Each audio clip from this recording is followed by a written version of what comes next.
Good afternoon, everybody, and welcome to your afternoon safari here in the northeast corner of magnificent South Africa. We are in the Greater Kruger National Park. Of course, South Africa is the world's most beautiful country, from Cape Town, where all the hipsters live, all the way up to Musina on the border of Great Zimbabwe. It is the most wonderful country. And if you have not had the pleasure of coming to visit us, I do hope that one day you will be able to enjoy the wonders of beautiful South Africa. As you see how I nearly said magnificent there twice, but then I changed myself and said beautiful, VM, and I said beautiful. That was very clever of me. It wasn't, of course. My name is James Henry. On camera today is VM. Hello, VM. There we go. VM is slightly more cheerful than he was this morning, but that is a very marginal state of affairs.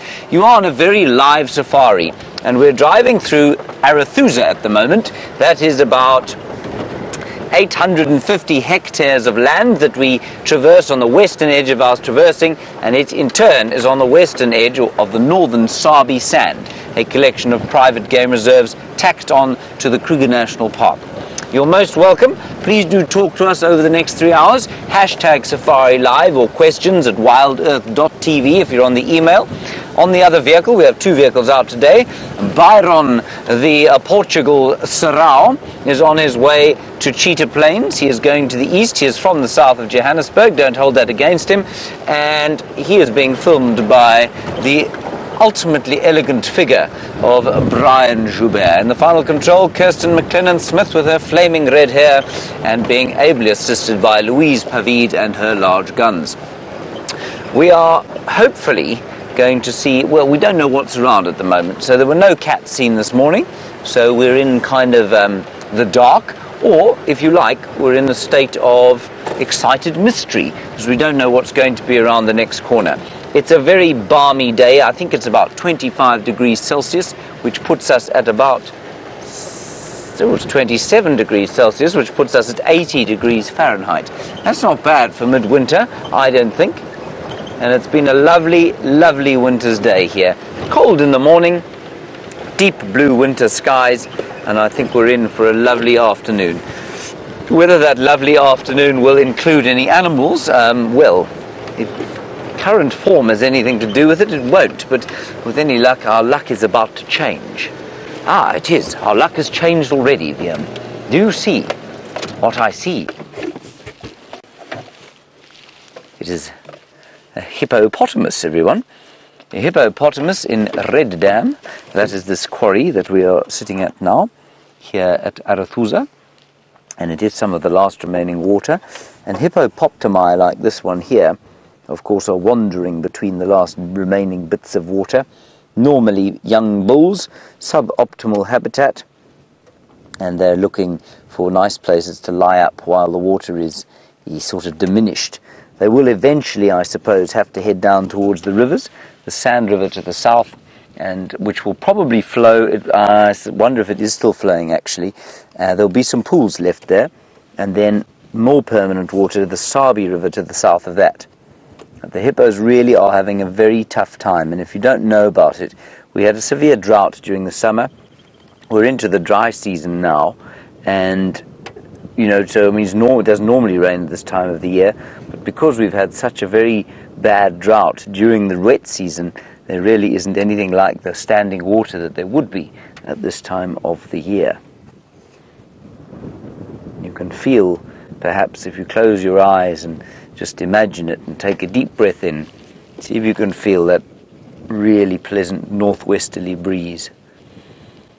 It's coming straight over the top of that hippo, touching us slightly with the smell of the standing water. It's not an unpleasant smell at all, it's a very bush smell. Infused, of course, with the subtle scent of buffalo dung. And it is completely silent, but for that little bit of wind.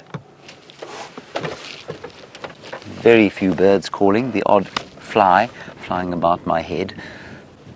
But otherwise it's all rather quiet and rather peaceful and contemplative, I must say. A day like this, in the middle of the dry season, as the water's starting to dry up, it's definitely time for contemplation. This chap is definitely contemplating. Either that or he's asleep. What do you think, Viam? I'm talking about the hippopotamus, not the bird. The bird is, oh, very well spotted there. That is a grey go-away bird, everybody, that VM didn't want to tell me about. He chose instead to embarrass me by pointing the camera of it while I spoke about the hippo. VM, we're going to have to do something about your attitude, I think. He's nodding. I wish you could see the impressive beard on his face. Before he goes on leave, we're definitely going to have to show it to you, because it really is. It's quite something. He looks like a sort of hobbit/yeti at the moment. I think the hippopotamus woke up at my description of VM as a yeti. He's obviously afraid of yetis.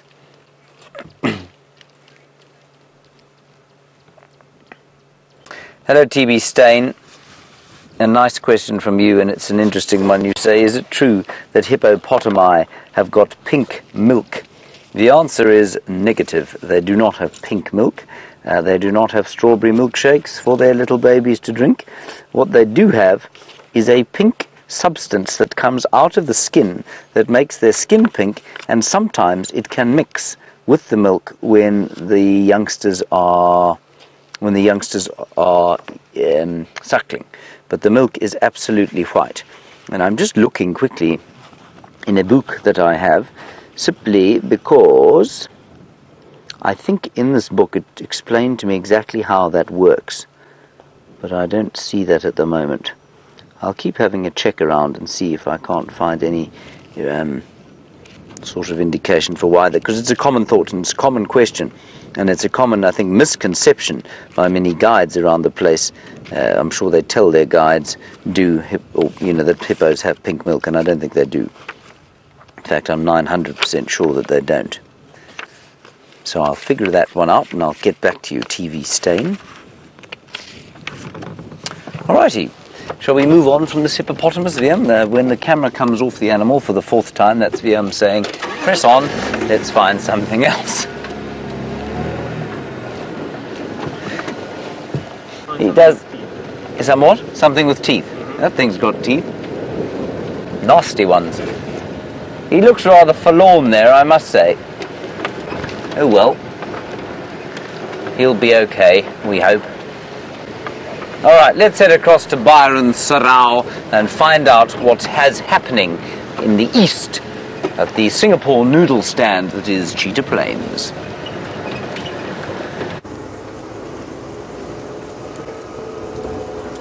Good afternoon, everybody. Great to have you with us. James, thank you very much for that introduction. My name is Byron, and with me on camera this afternoon, we have Brian and the Thumb. Afternoon, Brian. Yes, James, I have just arrived on Cheetah Pools, and Brian and I are exploring this area a little bit. It's only my second time down here. So we are in search of any wildlife this afternoon. This morning we were very fortunate. We had a lot of elephant activity around and some great sightings of young elephant. But we would like to see some cats this afternoon. So who knows, we will try. James was mocking me about being from the south of Johannesburg, but James doesn't have too much room to talk. He speaks as if he hails from the land of the English and from Cambridge perhaps, but he is just from Johannesburg, a little bit further north of where I am from. So I think we should mock James a little bit too. So while Brian and I are driving through here, we're scanning very carefully, having a look for any sign of wildlife that may have passed through here during the course of the day. Having a look if there's any water down. There's a little water hole or dam that is very, very dry at the moment. No water in there. You find in summer it probably fills up quite nicely with rainwater. You get a lot of animals will come down and drink in this area. As it starts to dry up, you get this beautiful mud wallow. And a lot of animals like elephant, rhino, buffalo, all those animals would come and wallow in the mud. It helps protect their skin, helps cool them down. You get warthog, a lot of animals. Oh, hang on, there we go. Giraffe. Have a look at this, everybody. Off to the right.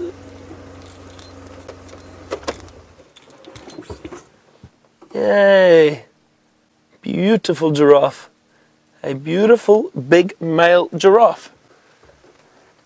Just enjoying a bit of the shade, and it looks like he is browsing off of that tree, which looks like it is a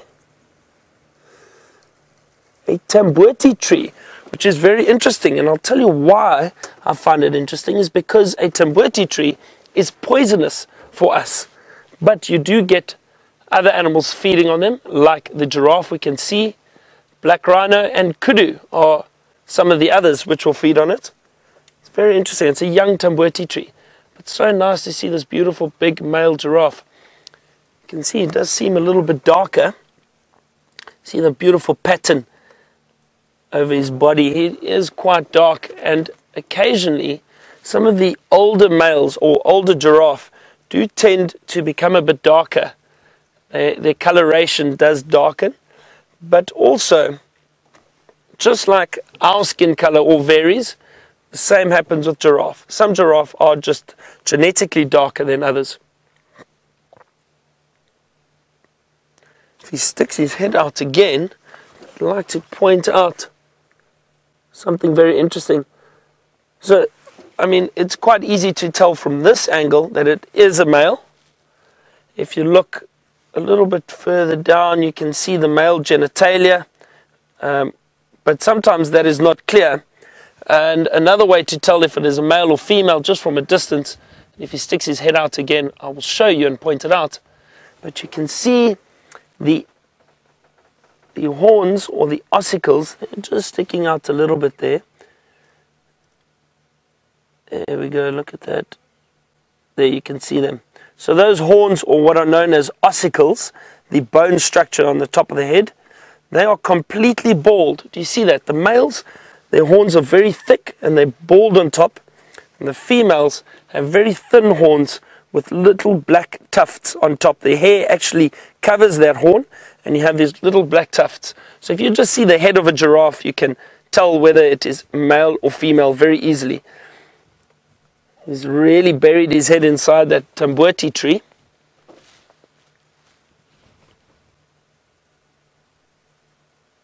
This is nice. I haven't seen giraffe for a few days. Nice surprise. Don't forget to send us your questions at #SafariLive on Twitter, or questions at WildEarthTV. If you are emailing us questions, have a look at the calcification around the male's head. Look on the back, you can see those two very prominent bumps, and on the forehead you can also see a very prominent bump, and that is all caused by calcification, a build-up of bone around the skull, and that is also a sign of age. This is an old giraffe, an old male, but he is still in very good condition. Very big. And also the reason for a lot of that calcification build-up is when these males get a bit older, they do fight quite regularly with each other. Is what is known as necking. They'll stand next to one another and swing their necks around and hit each other with their heads. The reason for that is then for dominance and to try to chase the other male off so that that male may mate with the females.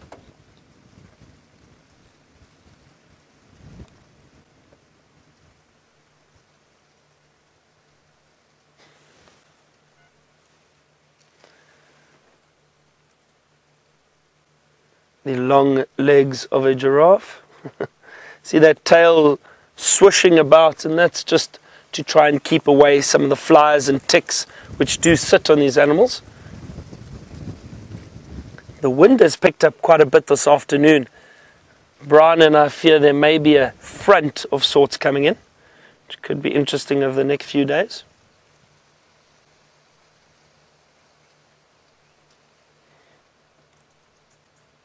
He seems to be a little camera shy, this giraffe.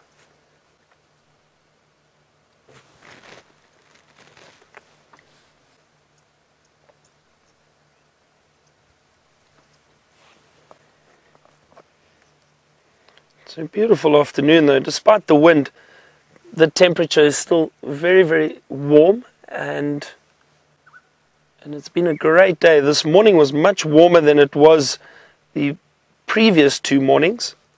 So we weren't as cold as we were the other 2 mornings. But the days, I mean, these afternoons, winter afternoons are beautiful. Really, really wonderful.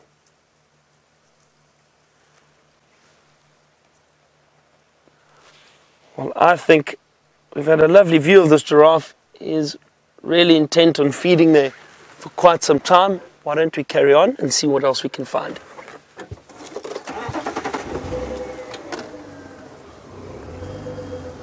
As I mentioned, we're on Cheetah Plains this afternoon. So we are going to head towards those plains. They've got beautiful clearings. There's often a lot of animal activity around there. While I head into that area, cross over to James for an update. Tell me when she links. What? Are we really live? Yes. Hello everybody. That came faster than I thought.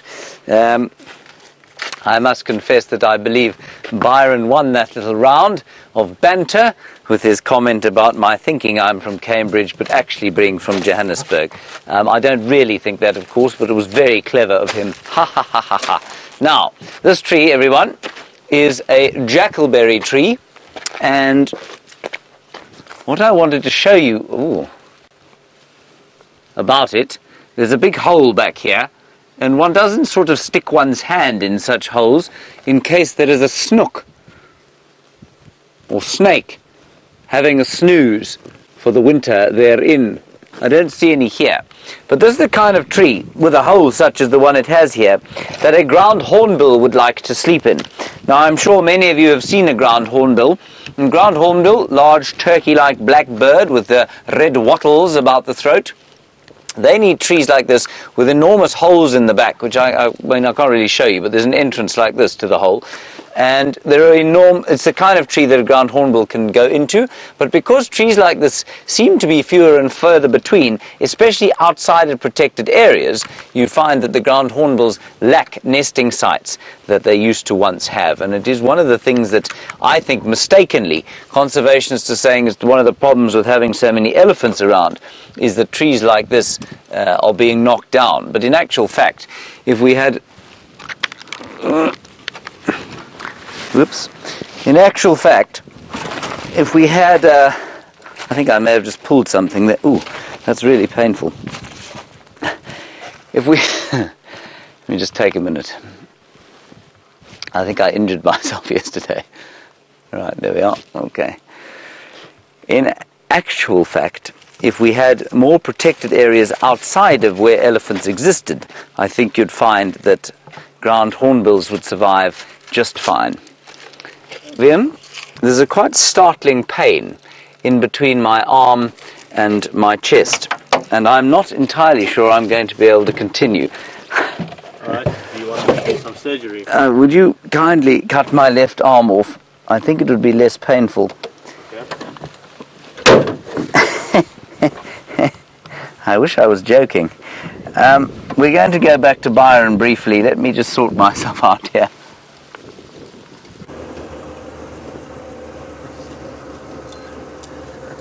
So, James, I don't know what he's got himself into, but he's trying to climb trees again, it sounds like it. And you would have thought after yesterday's incident, he would have learned his lesson. That's James for you. Still heading towards the clearings and the plains.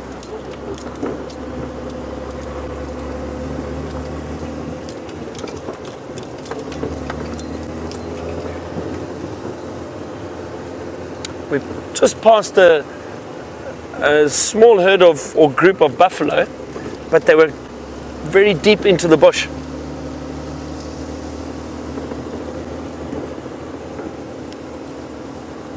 So Diva, it's your first time watching. Welcome to Safari Live. Great to have you with us. And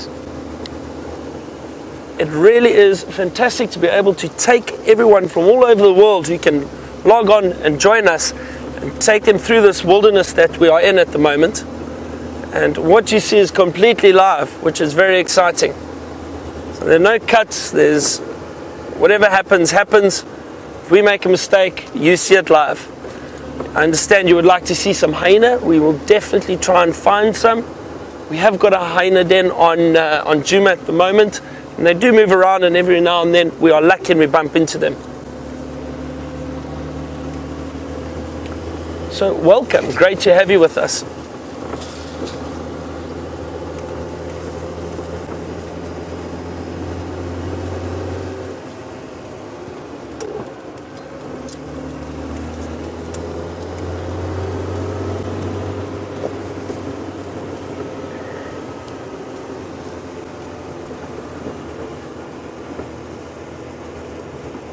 This is only my first time on Cheetah only my second time on Cheetah Plains. So I'm still learning my way around a little bit, which is fun, it's exciting, it's exploring. I'm exploring this with you at the same time. Don't really know where I am at the moment, but that's the fun thing about this.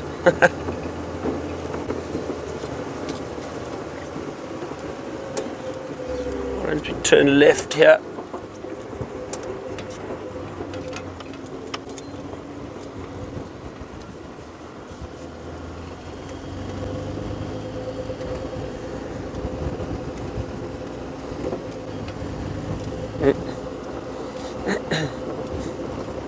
A lot of elephant tracks around here.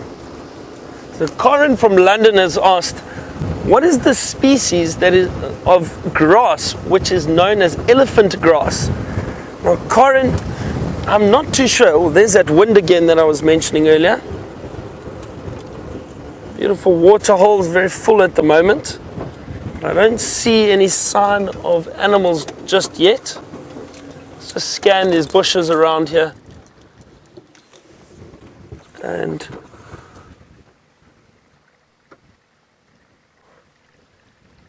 so, Corin, getting back to your question about the elephant grass, I'm not too sure of a common name of grass known as elephant grass. And one of the things about common names or colloquial names of trees or plant or grass material is that occasionally it may differ in certain areas. For example, we have a buffalo thorn tree, and in some areas it's known as a hakkensteek or a blinkblaar waggebikkie, which are Afrikaans or Dutch names. So it's the same tree with many different local names. Usually we try and refer to a scientific name, and that scientific name can't be changed. So it's easier to identify a species of tree or grass if we use a scientific name. I'm not too sure about elephant grass. Maybe James might have an answer for you a little bit later about that. He may have heard about it in his travels. I have not, so I'm not too sure about that one. Let's move on from this waterhole. Doesn't seem to be any activity here just yet.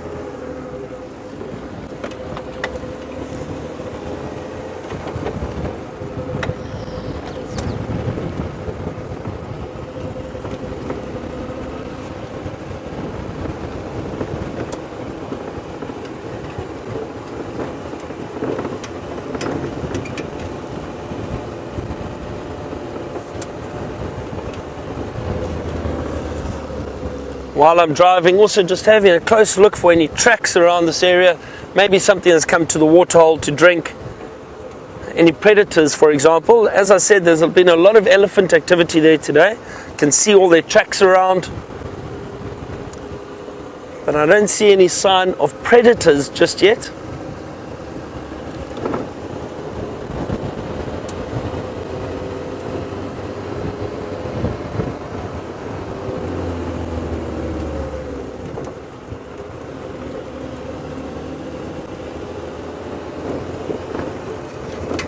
Hornbill just took off right next to us.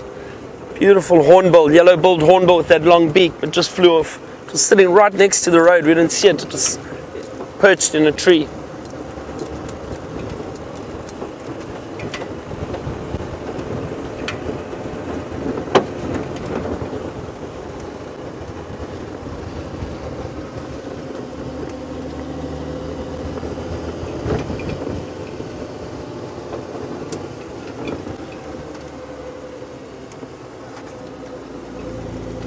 So Julia from Houston, you have asked us an interesting question. You have asked if ground hornbills close their nests like the other hornbill species do. So let me just quickly explain what the other hornbills do first. So the smaller hornbill species, the yellow-billed hornbill, red-billed hornbill, and the grey hornbill, what they do is they find a very prominent tree, quite a large tree. Let me see, there's one up ahead here. Let me see if I can find a little hole for you and explain it a bit better. This is a beautiful torchwood just next to us. So what would happen is, and let me get off here quickly and just show you. It's easier to explain while I'm showing you something.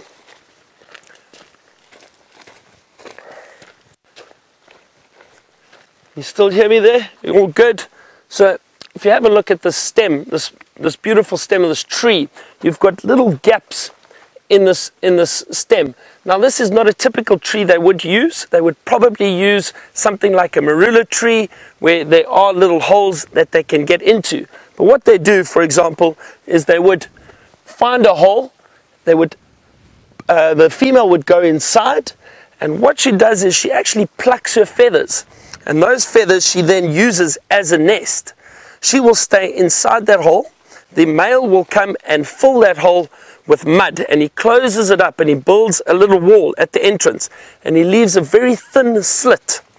Now what happens then is, with that thin slit, the male will constantly fetch food for the female, and he returns to that nest every day, feeding the female through that little hole while she lays the eggs and incubates the eggs inside there. Once the chicks are grown up and able to fly out of the nest, the female's feathers have then grown back, and she breaks through that entrance and they all fly out together, which is incredible. So they are very reliant on that male for food, and because if not, or if he doesn't feed them, then they will obviously die. So it's an incredible relationship between that male, that female, and those chicks. The ground hornbills, however, are much, much larger. They are very, very big birds. They do nest in trees though, but they build a proper nest that they will sit on. They do not nest the same way as those smaller hornbills do. So thank you for that question. I hope I've answered it correctly for you, or nicely for you, that you understand it a bit better. But it's an incredible bird. I mean, those hornbills, for them to have so much trust for that male, and for that male to constantly come back and feed the female, it's an incredible relationship. We are going to continue towards the plains of Cheetah Plains. While I do that, head back to James for an update. Now, everybody, the reason I'm up this termite mound, of course, is because I thought that this bush, from where you are sitting now, looked rather leopardish. Clearly it is not a leopard, but it is an unusual species. It's called a dwarf bush cherry, and I believe it to be the first example of the tree that I've found here. I'm now going to run down the termite mound back towards the car. You won't be able to hear me in the interim, but I'll show you the tree when I get there. Here we go.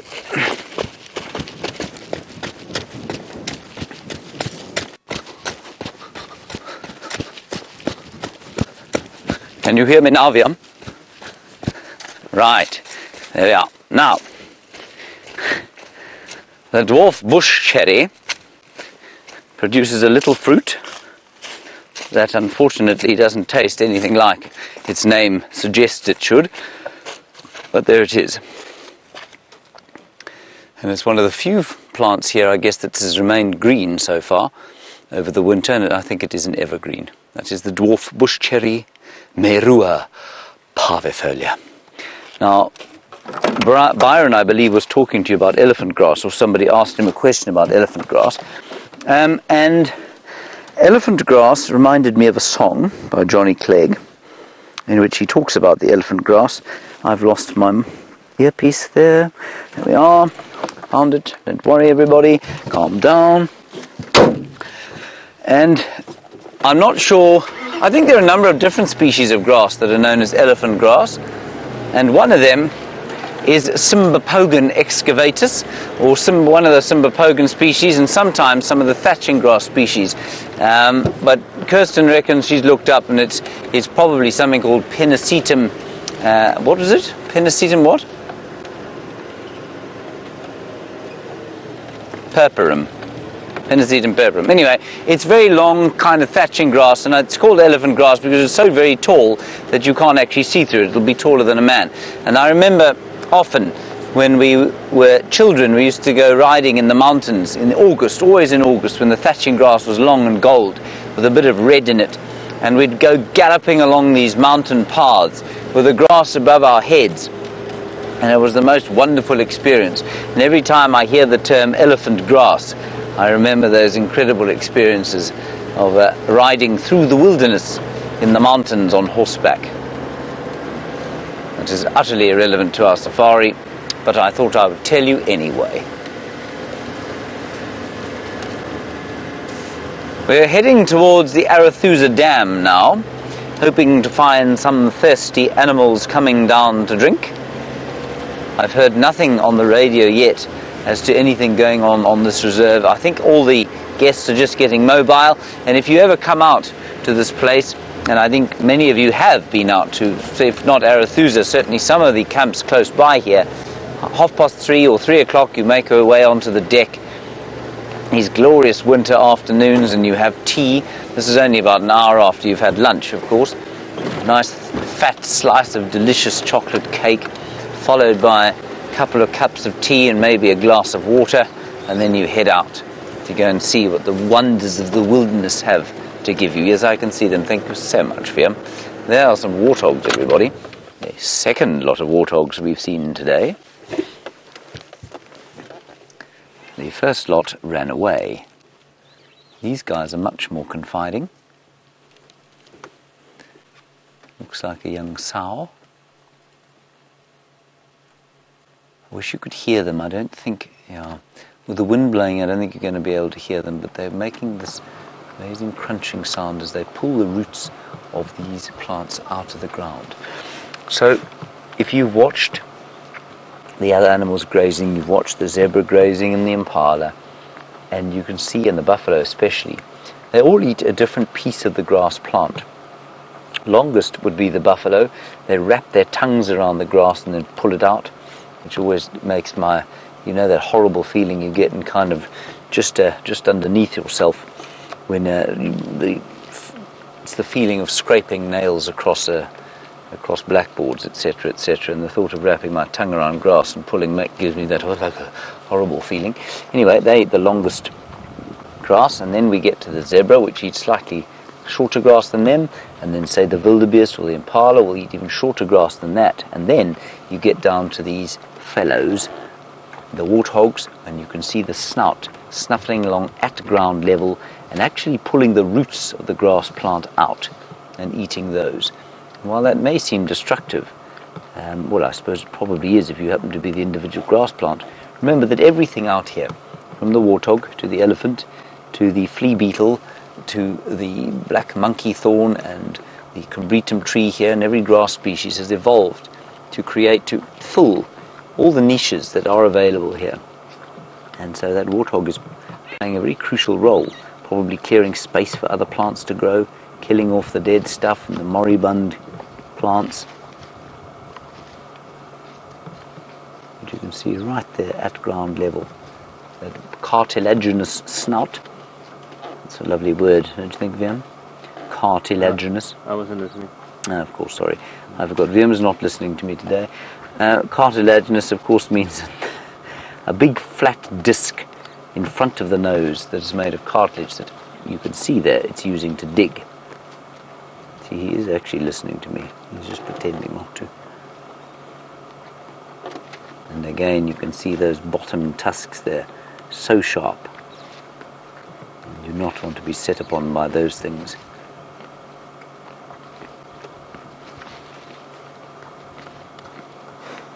Difficult to describe a warthog as elegant, I must say, but she is a relatively elegant female, I suppose. She's got very impressive whiskers. We had a warthog sow yesterday with equally impressive whiskers.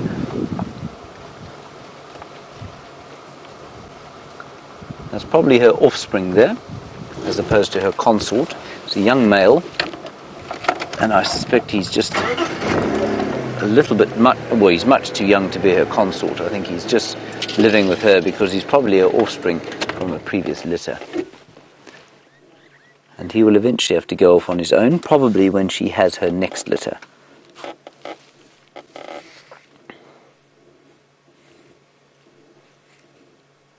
And there he goes into the shade. Right, the water's not too far from here. Let's pop down there and have a look.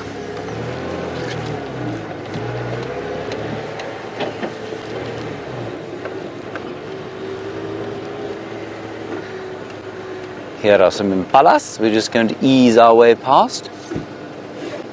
And while we're easing past the impala, the mixed feeders, let's go to the grazing dressage ponies that Byron has found.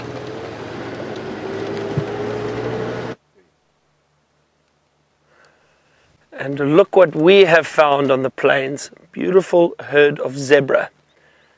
We had some wildebeest earlier, wildebeest, but they have moved off into a thicket. But these zebra are enjoying the clearings. Lovely to see them. A group of zebra have an interesting name. They're often known as a dazzle of zebra. And you can understand why with those stripes. I think it does seem as if they are dazzling. They do blend in very well when they're standing very close to each other. A lot of oxpeckers around them at the moment. All sitting, picking off the ticks. This looks like a harem. It looked like the stallion that moved off a little way earlier. And I think he's standing by himself off to the left. And then the others would be females. And then there's that zebra foal that is off to the right too. There we go. I think that's a stallion up ahead that other zebra is walking towards.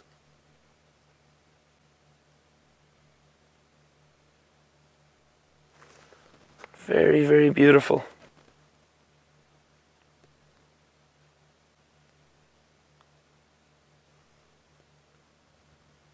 These animals, the zebra and the wildebeest,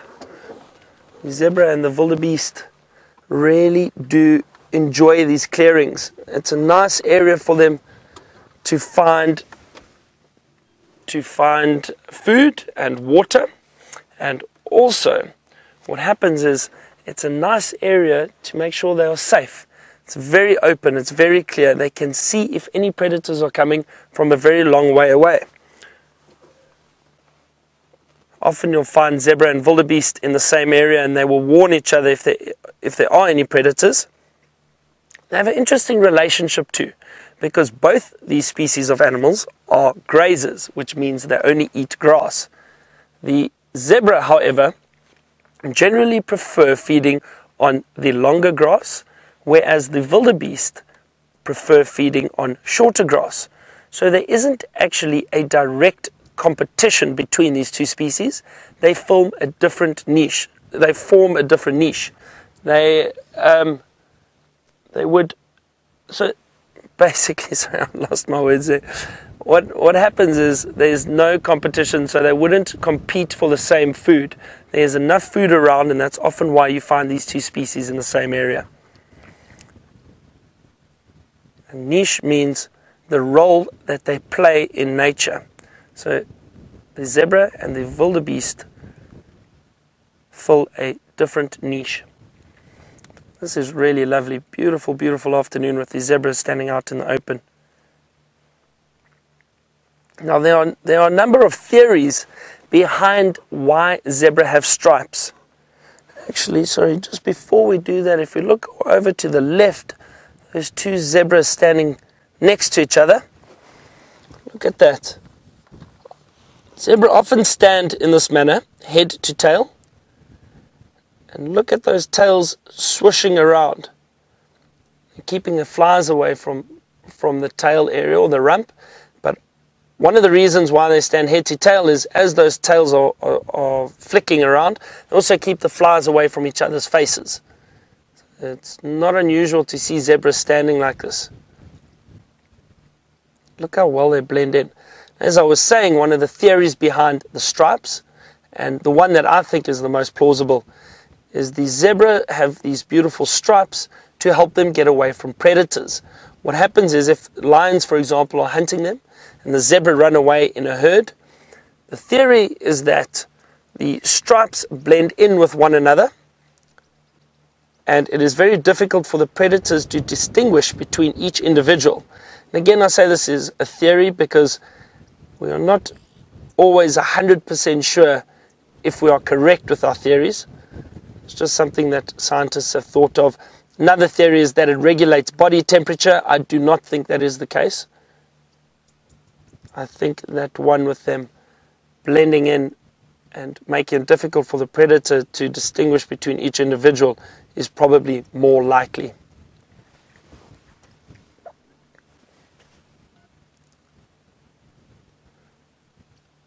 And these zebras seem to be very comfortable in the clearing. James has one of my favorite birds. Oh. Look at them fighting. Look, look, look, look, look. Watch here. Here they come. That was fascinating. We were watching that bird for ages, and I thought maybe we'd frightened it away. Awesome. He's now just gone and sat up, but obviously there was a youngster there. I don't know if you managed to see the fact that the second one there had a lot of white on the upper wing. That signifies it was a juvenile. Now just underneath it, of course, there's an elephant. Ooh. And I was going to suggest that we go a little bit closer to that elephant, but that necessity has no longer relevant, because just behind us, 3 young bulls are coming to the pub. Hello, fellows. Here we are at Arathusa Dam, and these chaps are probably going to have a little bit of a drink and a mud wallow, or a spray of mud, and a little investigation of us to see what we want. Isn't that a wonderful sound? To many people, that sound of the fish eagle is the quintessential sound of Africa.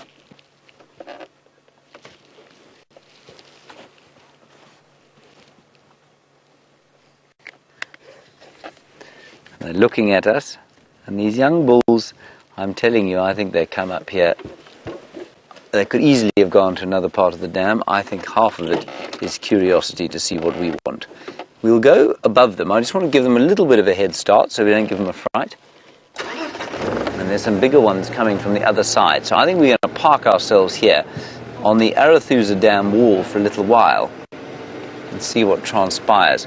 I also wonder if that hippo that we saw earlier when we started the drive wasn't... Oh no, there he is. I thought it was maybe the hippo from here.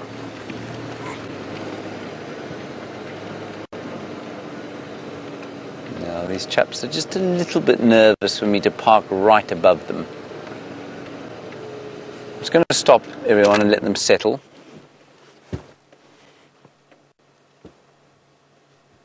Are you looking at us there? Maybe they'll go around the other side there and settle. And while they do that, Fiampi, if you don't just show them the hippo there in the foul mud there. Oh, Safari Dean, a wonderful question from you, and one that has an extremely complicated and lengthy answer if you really get into it. Your question is, do I think that hippos are as intelligent as elephants? Safari Dean, the simple answer to that is just every animal with its kind of life. Now, do I think, and then we have to ask the question, what is intelligence? How do we define it? Is a lion intelligent? Well, a lion is intelligent in so much that it's able to cooperatively hunt with other lions, but at the same time, if you speak to any big cat trainer, they'll tell you a lion is a quite imbecilic animal. It's unlike a leopard, for example, which will learn things much more quickly. So which one is intelligent? As far as human intelligence goes, is the intelligence to understand, I guess that human intelligence is defined as the ability to have and conceive of abstract thoughts. Then I imagine an elephant would be considered more intelligent than a hippo, because they do show this propensity to mourn their dead. They seem to have a more complicated language. So from a human point of view, yes, I suppose hippo would be considered less intelligent than elephants, but from a hippo's point of view, they're just as clever as they need to be to survive, and they've done really well. Look how deep that mud is.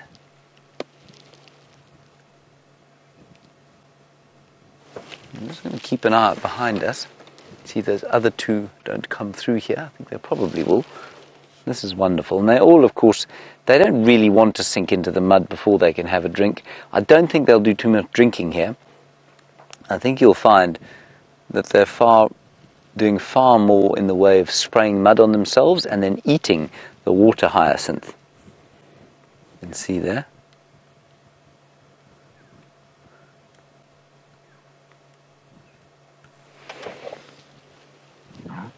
Oops. Excuse me. That was my stomach, everybody, going whoop. Probably at the sight of the elephant eating that delicious water hyacinth.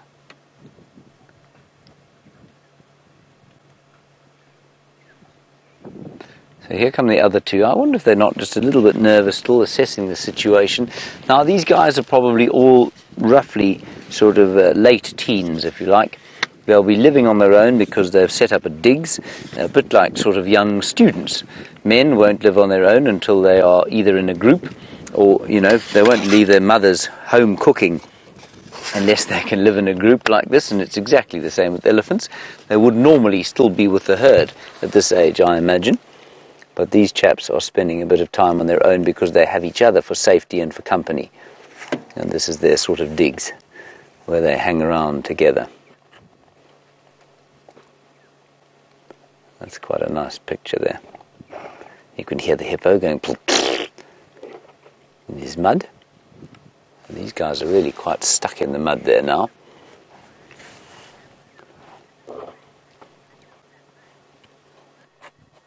Hello Laura in Alabama.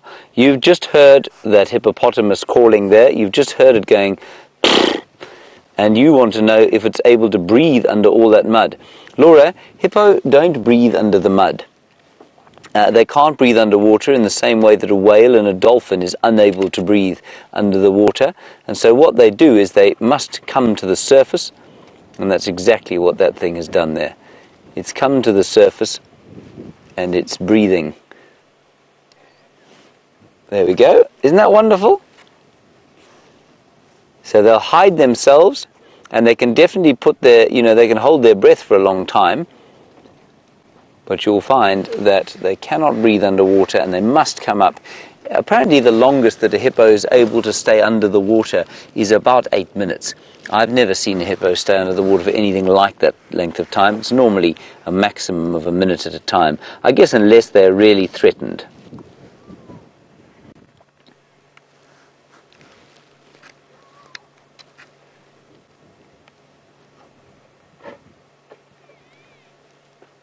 Wonderful. Isn't that nice? Oh, okay, hang on everybody. The last station confirm how far east along Gari Main.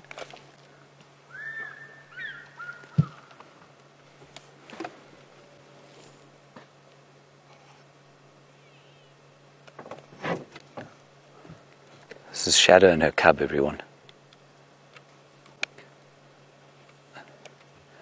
Okay, copy. I'm going to try and make my way there. I'm at Arathusa Dam now. Okay, everybody, Shadow and her cub, our 9-year-old female leopard, great friend of ours, the princess of Djuma, if you like, is heading north towards our southern boundary with her baby. That suggests to me that she might have a kill somewhere. I think it's going to be worth our while to leave these fellows, magnificent as they are. We haven't seen her and her cub for a while, and let's see if we can't go and get a picture of her and her tiny little, almost 4-month-old cub. Right, here we go.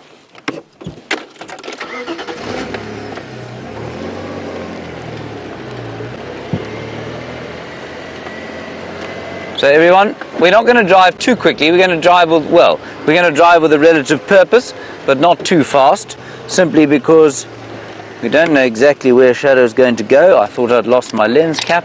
I have not. I think that at least 8 times a day. Right, we're just going past Arathusa Lodge here, obviously. And then we're going to go relatively fast, but not breakneck speed. She is still south of the boundary, which means we won't be able to see her just yet. Ah, yeah. And there's a fellow chopping some wood for the camp. And as I've said to you before, these camps at this time of the day are actually great fun. They really kind of quieten down. And if you ever worked in a camp like this, or if you ever come and spend an extended period out at one, it's almost worth spending an afternoon in camp, especially if it's got a lovely water hole like that in front of it, and just seeing what comes by. And often you'll see more than they do on game drive. Whoop, whoop. That was a really lovely elephant sighting. I could very happily have spent another hour or so with those fellows, but I do want to see Shadow and her little baby. Her little baby who I've named Zara. I'll let you decide why she's called Zara. These will not be official names, everyone, don't panic. I've no doubt others will give them official names, in theory only when they're a year old. We've asked them if, for the sake of our viewers, who are many and varied, and do care so very deeply about the animals out here, if we couldn't perhaps name them a little earlier this time round, but we've yet to hear back. This naming convention thing, as I discussed this morning, takes on a life of its own, and it becomes it becomes a discussion and a political wrangling, the likes of which the US presidential and Brexit discussions could not even rival. So I'm not going to tell anybody what I've named them. I'll be in big trouble. I'll be excommunicated from the guiding fraternity. That would be terrible, wouldn't it, VM? Extradited. Yes. Extricated. Not extricated. Excommunicated. Yeah. Yes. Yes. They're going to make a mistake then. Exactly. Right, here is the Arathusa International Airstrip. There are some impalas. We will have a quick look at them as we go round.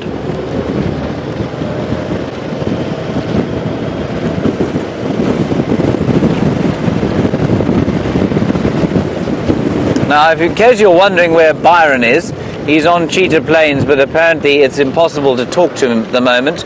I suspect quite strongly because his earpiece has pulled out of where it's supposed to be, unless he's trying to climb a tree. But I don't think he's trying to do that. He's quite a beefy fellow, is our Byron.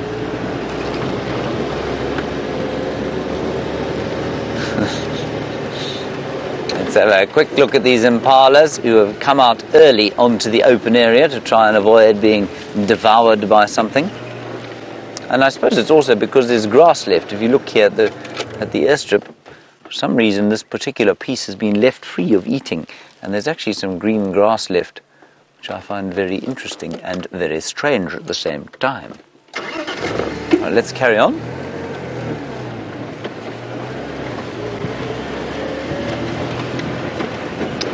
All right, Byron can hear Kirsten McLennan Smith now. Let's go across to him, get an update. I will keep you posted on Shadow.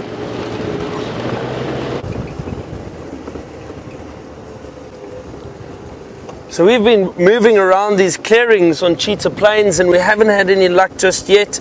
I know James had some ostriches around here today, or this morning at least, and we haven't seen anything. It's a little bit windy, so I think what's possibly happened, a lot of animals just moved off into the thicket. They don't really like to be out in the wind, and I think that's possibly what has happened. But a lot of elephant tracks all over the road here where we are at the moment, and fresh signs that they were here, branches that have been broken off and fresh dung. So maybe we find some elephant shortly. Let's have a look.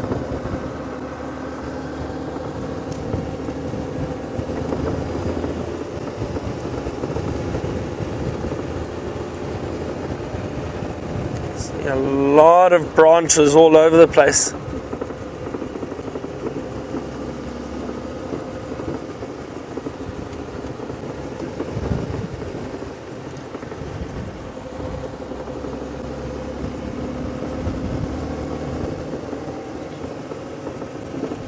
See another big branch in front of us.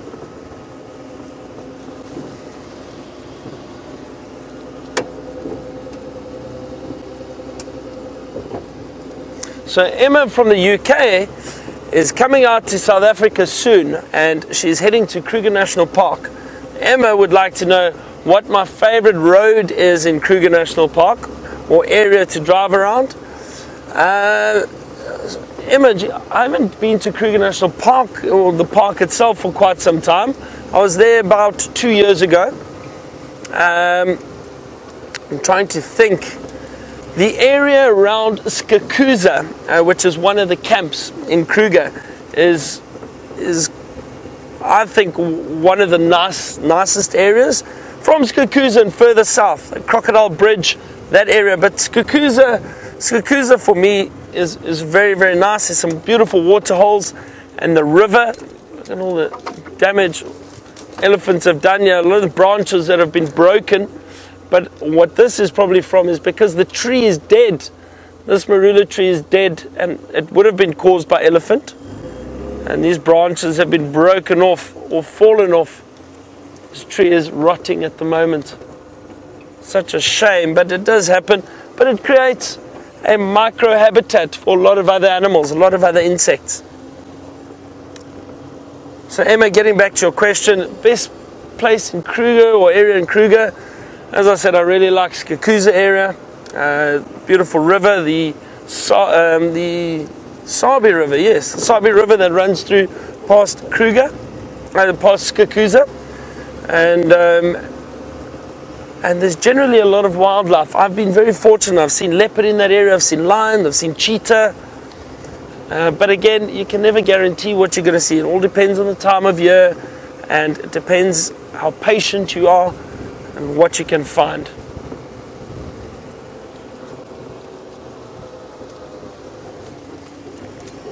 Wondering where all those elephant moved off to, but they could have moved through the area much earlier today. And we've all seen how quickly elephant can cover or move through an area and disappear very, very quickly if they want to. Constantly moving, just feeding. Then what they'll do is they'll move from one waterhole to another. Especially in these dry seasons or these dry conditions, they do need to drink quite a lot of water, so they will know exactly where the water holes are in the area, and they'll move from one water hole to another.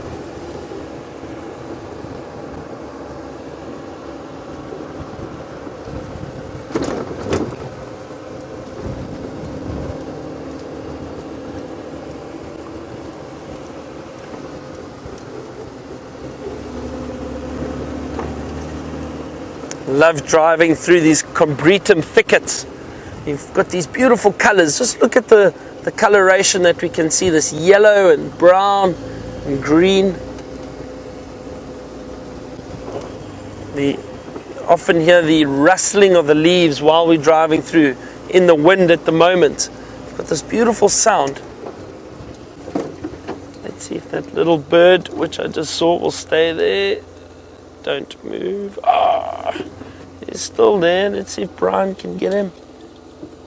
You see him through there, Brian? Just behind those trees. That is an emerald spotted wood dove. Look carefully there, he's just hiding through there. And if you look closely, just on the back of the wing, you can see, if the light hits it especially, you get this beautiful emerald coloration on the wing. Really, really beautiful little bird. But he seems to be hiding from us there. So while we carry on, I'm going to try to see if I can't find those elephants somewhere. While I do that, cross over to James for an update and see what he's up to. I hope he's not climbing any trees.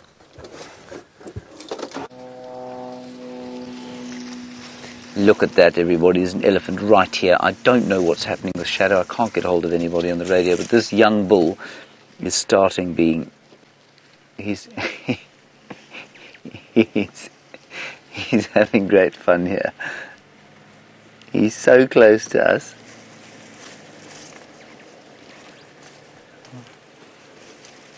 Wonderful bull here. He's probably about 10 years old, and he was only about 3 feet from us.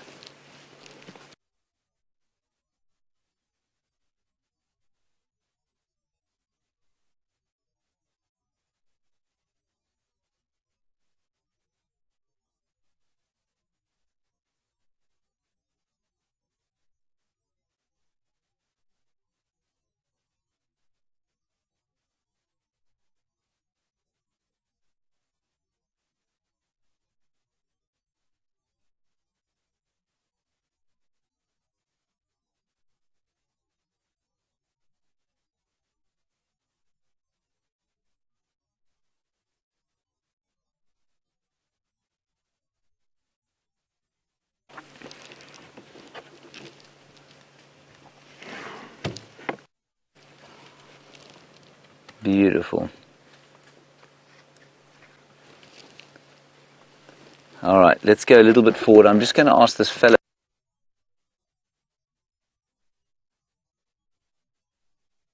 in front of us here. I'm trying to understand what's going on with the leopard. She should be just off here. Elephants everywhere here. Beautiful herd.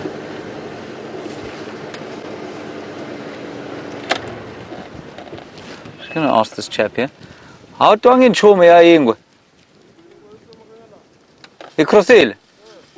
Okay, hold on everybody. She's crossed over into WildEarthTV. We're just going to try and get past here. Ako na muna fama na to. Okay, come. Alright, everyone, apparently she has crossed over. Let's go back to Byron, find out what he's doing, and I will keep you posted.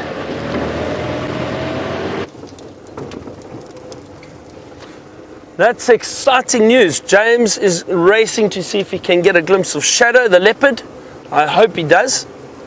We are still wandering through Cheetah Plains. I've been looking for some elephant, and there's signs of them everywhere, but they don't seem to be sticking their heads out this afternoon. Well, not just yet, but as I always say, it's too soon to panic.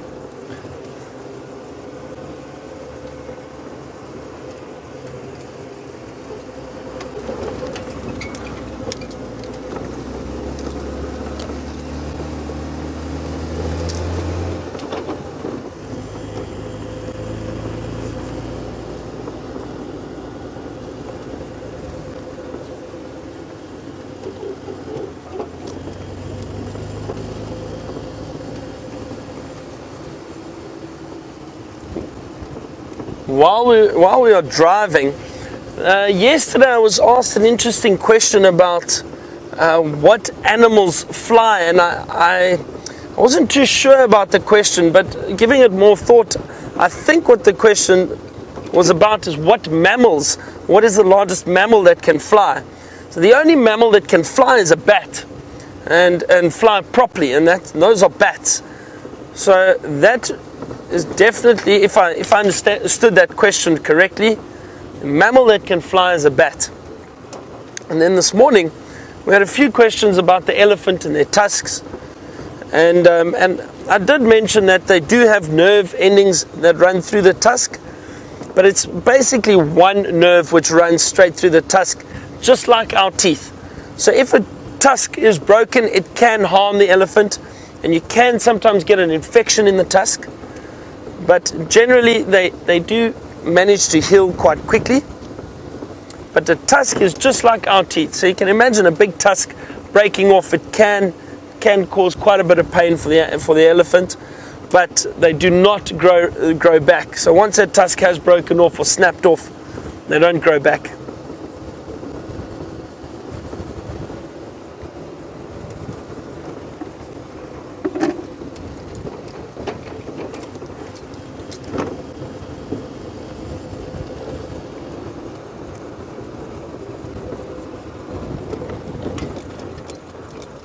So Debbie from New Jersey has asked, what is my favorite thing that's ever happened to me in the bush?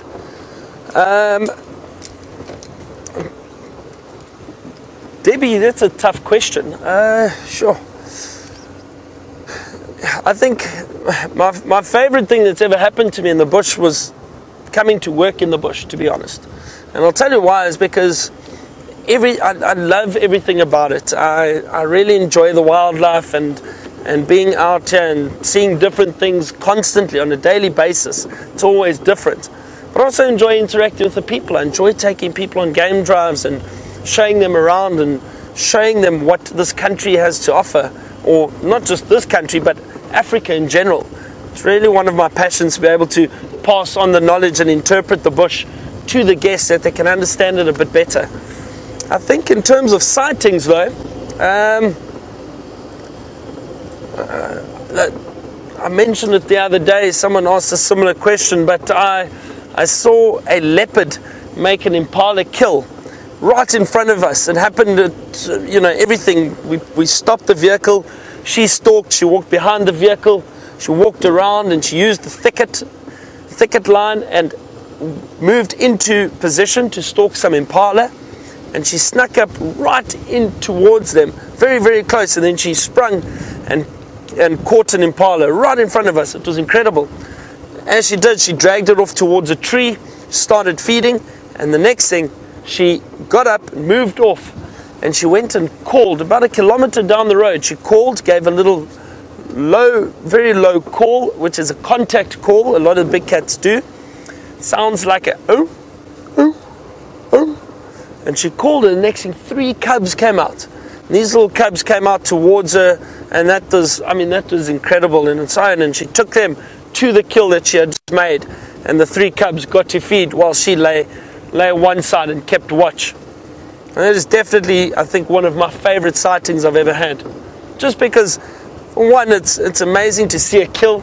It doesn't just happen. You've got to really, really have patience and try and wait in an area and spend a lot of time with the predator to see them actually hunt and kill. And the other thing is, a leopard with cubs is not something you see often. So that whole scene was just really wonderful.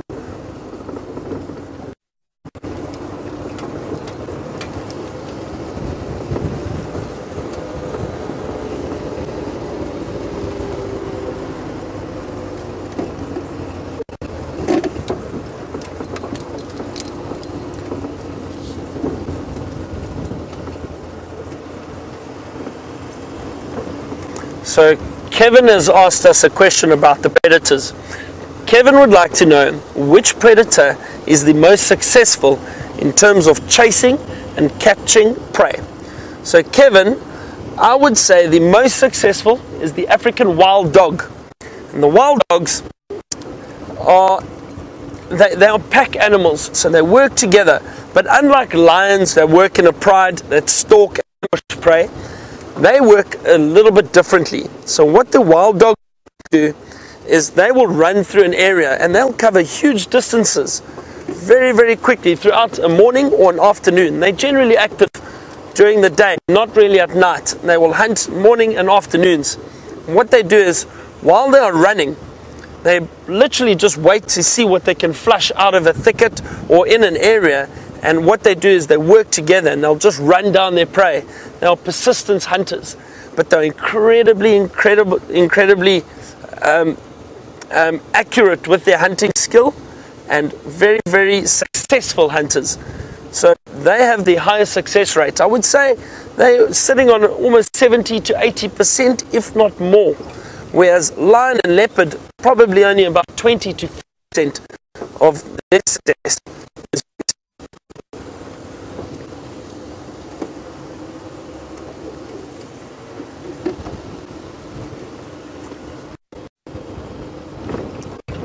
We haven't had very much success this afternoon just yet.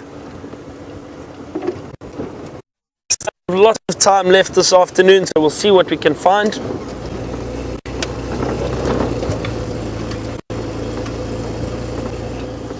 Oh, kudu. Kudu, kudu, kudu.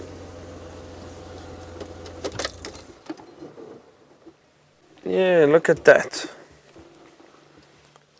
Just as I was saying, you never know what you're going to bump into. Look at these beautiful kudu cows, the females. Those beautiful stripes down the body. Those very, very big ears. The kudu like to move through thickets.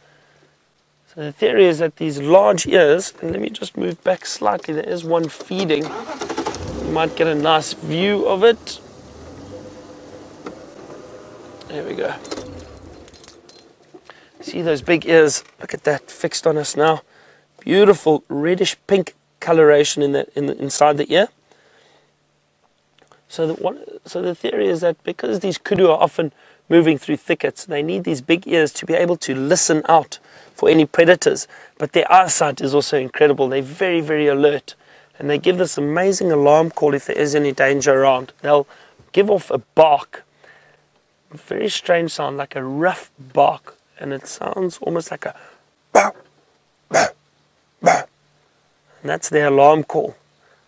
Don't think my kudu impersonation is very good, but it sounds something similar to that. I don't know if Brian can do one. There we go. Brian's is a little bit better than mine. But they are fantastic. And there's another species of antelope we find in this area known as the Inyala. That is spelt N-Y-A-L-A, Inyala. And the Inyala has similar coloration to the kudu. Also beautiful white stripes down the body. But the kudu is much larger. And the Inyala male and female look very, very different to one another. Let me show you a picture quickly. I'll find it. Oh, here we go.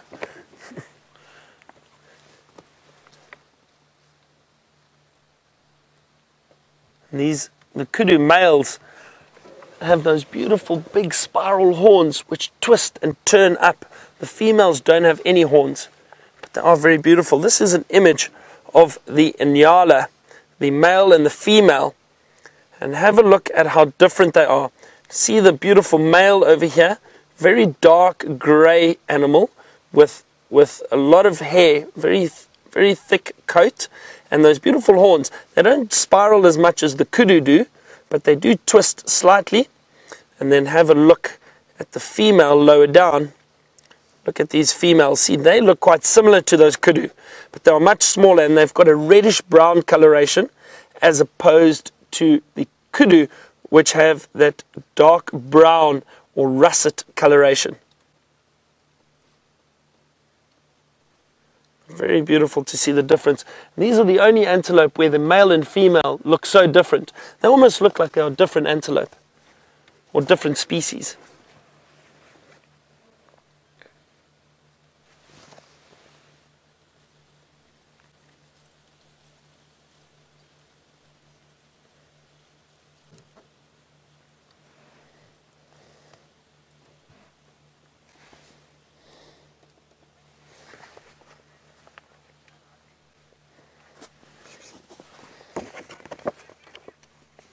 So Monique in London has asked us, how tall are kudu? And I'm trying to think exactly. I think most of the time they are measured from shoulder height, or they are given a shoulder height and not completely all the way up to the head. But I think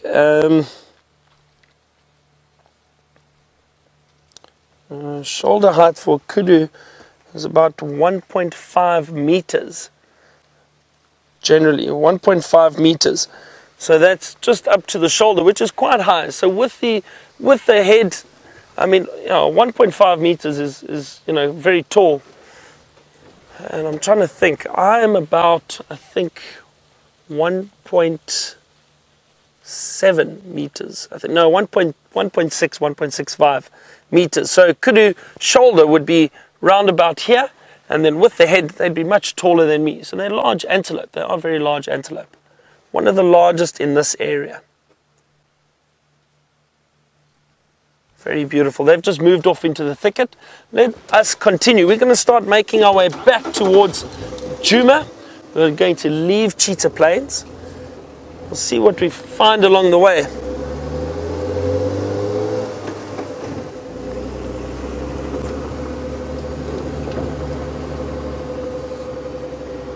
The wind seems to have died down a little bit, not as bad as it was earlier, which is good. It's nice. But I'm sure, and like as Brian and I were chatting earlier, we think possibly there's a front coming through, which could bring some colder weather.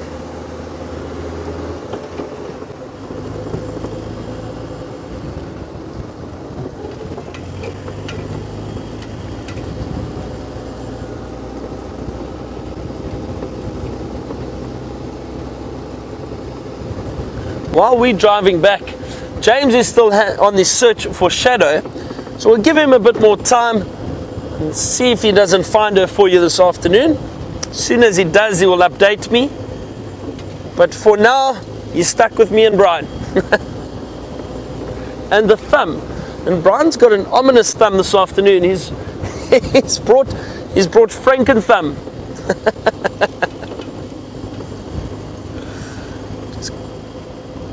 Just going to move off the road. It appears as if there are some guests arriving at one of the lodges.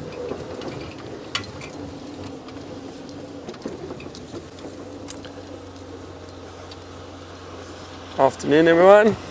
See some guests arriving. They've got their cameras out already. They're filming. That's fantastic to see.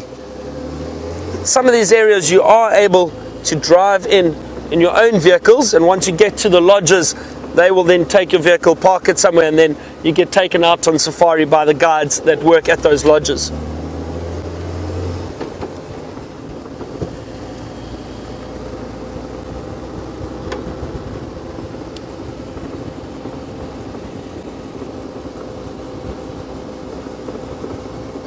So Sarah from Georgia would like to know, are there any camels in this greater Kruger area or animals that are related to camels? Any animals related to camel? No, they are not. There are no animals related to camel. Not in this area, not at all. Not in southern Africa. I know you've seen some of these antelope, like the kudu, that appear to have a hump on their back. But all that is there's a lot of muscle that extends up from the shoulders and across the neck. And that is because they've got these long necks, which allows them to feed, and they carry those big heavy horns, the males do at least. So there's a lot of muscles, and that's what those humps are. It's not like a camel hump that you would be used to seeing. So no, there are no animals which resemble camel in this area.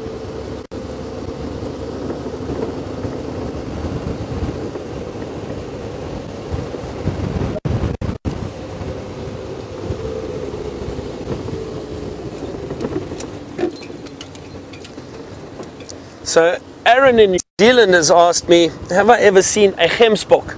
Another word for the gemsbok is the oryx. And Aaron, I've seen many gemsbok. I've been very fortunate. I guide in different areas around southern Africa, and one of the areas that gemsbok are very prevalent is up in the western part of South Africa, northwestern part, all the way up into Namibia and parts of Botswana. And I've guided there many times, and there are plenty of gemsbok or oryx in those areas. They prefer the semi-arid to dry conditions, as opposed to these areas in the northeastern part of South Africa, where there's a lot more rainfall. It's a lot greener. So I thought I saw something move. I think my eyes are just playing tricks on me. Just want to make sure. No, I did see something. There are two little steenbok. See if we can get them through there. Oh, off they go. Did you get that? You all saw the glimpse of the steenbok? Just shows you've got to constantly be scanning while you're out here. It's very difficult to spot these little antelope. They're very, very quick, agile, and they blend in really well to these camouflage leaves, or their camouflage blends in really well to these leaves, especially this time of year when it is so dry. And there are a lot of brown colors at the moment. And those antelope are all brown, so they blend in very, very well.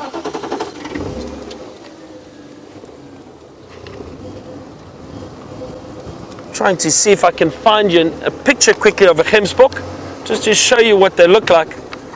They are very, very beautiful.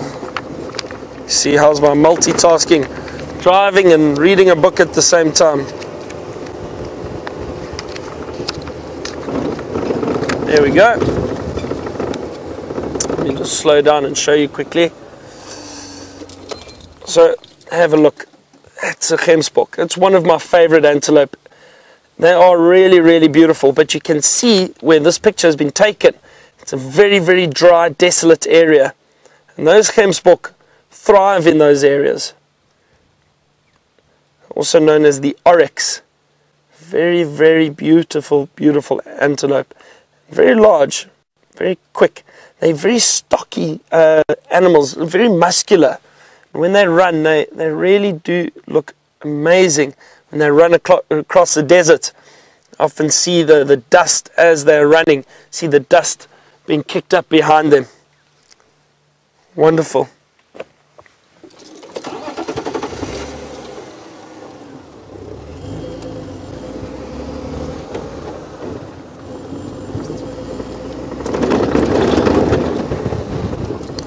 Alright, while we're heading back towards Djuma, head over to Jay and see if he's got an update on Shadow. Right, everybody, we're knocking about here in the bush. Roy unfortunately lost the leopard as she walked onto this reserve. No one was with her. He couldn't follow her on here, and so she disappeared into this woodland. Lex is around here, Andrew's around here, so there are three of us looking now for Shadow and her little cub. They're in here somewhere, or they're still heading north. Roy's thought was that maybe she's got a kill somewhere close by, and so with any luck she will. You know, with Karula, you always know that you just have to look in the trees and eventually you're going to see a dangling limb. But we know that Shadow is a very bad hoister of kills. And so, you know, in this kind of bush, we're into the needle and haystack sort of stuff. But she headed directly this way, but that was now some time ago. And of course, the trail gets immeasurably colder very quickly after you see the leopards. So we'll keep going through here. We might be very lucky. There are flies abounding over my face. Here goes Andrew. Andrew, go ahead.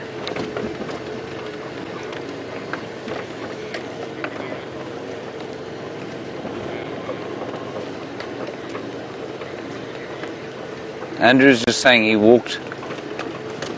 Andrew says he walked the whole drainage line. Copy. Did you walk the whole drainage there, Andrew?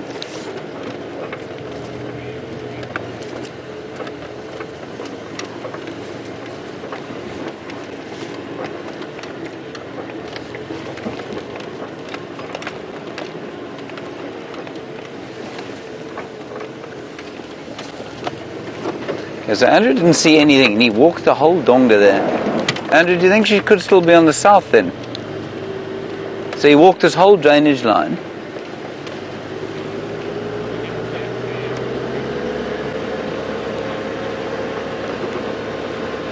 Just listening to Andrew saying, he says she was moving quite quickly, so we could easily have missed the tracks.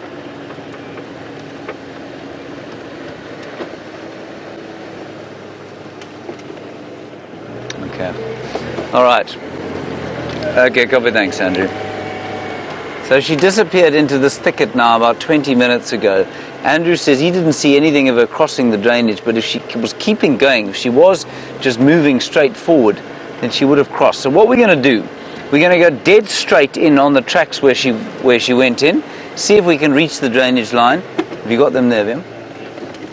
So she crossed here, and if we don't pick her up before the drainage, we'll have to go around, and then we're going to be well into the ranks of needle in the haystack.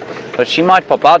Lex has gone around that way to see if she doesn't come across, but this block is enormous. Right, while we do this, let's go back to Byron and see what he's got.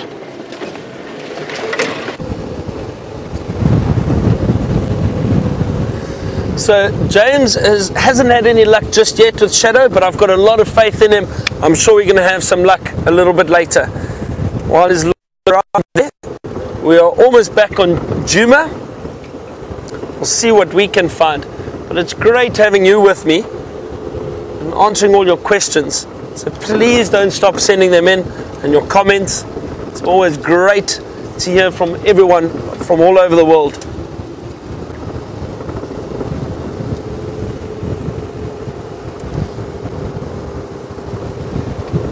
This morning we had that beautiful African harrier hawk on the Djuma gene sitting up in the tree, and we saw it actually perched on a stump, and we could see how it was putting its head in looking for potential food. And as it flew, I picked up my camera and tried to get a few pictures. I got one or two. I put them on Twitter if anybody would like to see them. And hashtag Safari Live, you can have a look.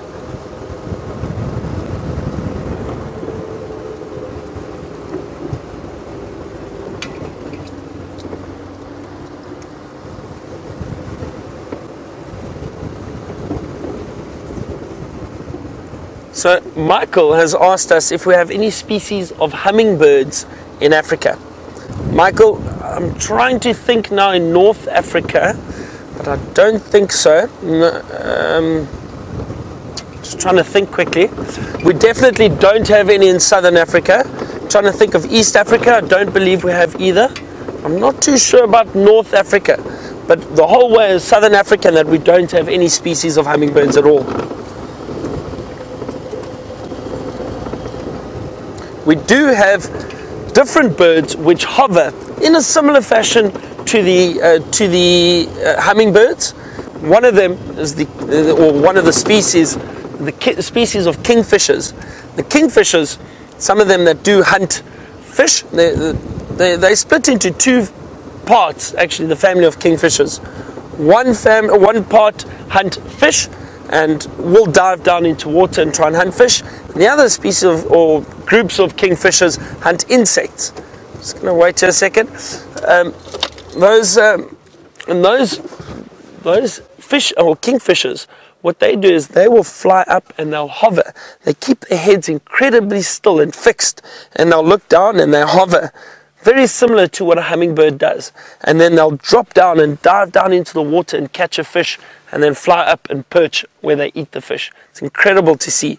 The other species or the other groups of kingfishers will fly around in thickets and they catch insects on the wing. They're incredible hunters. Beautiful birds too, but no hummingbirds.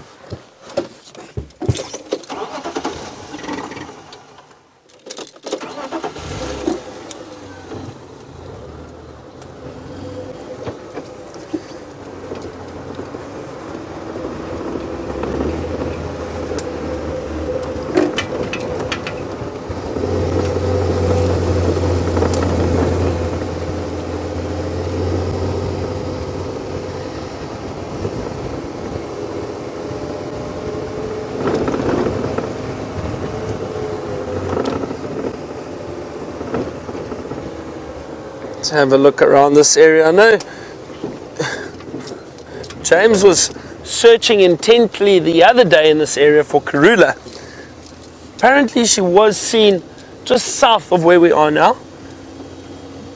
Maybe we have a little bit of luck, you never know. It's always worth having a good look around an area. Trying to see if there are any tracks. The tracks of a big elephant that walked through here. Looks like a big bull.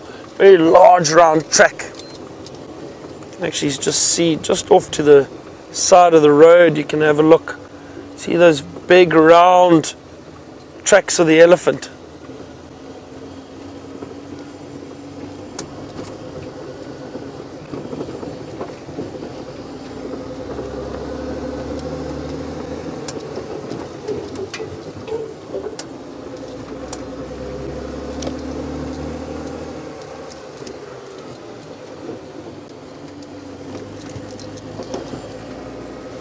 Quite difficult to drive around these areas, scan and look for tracks.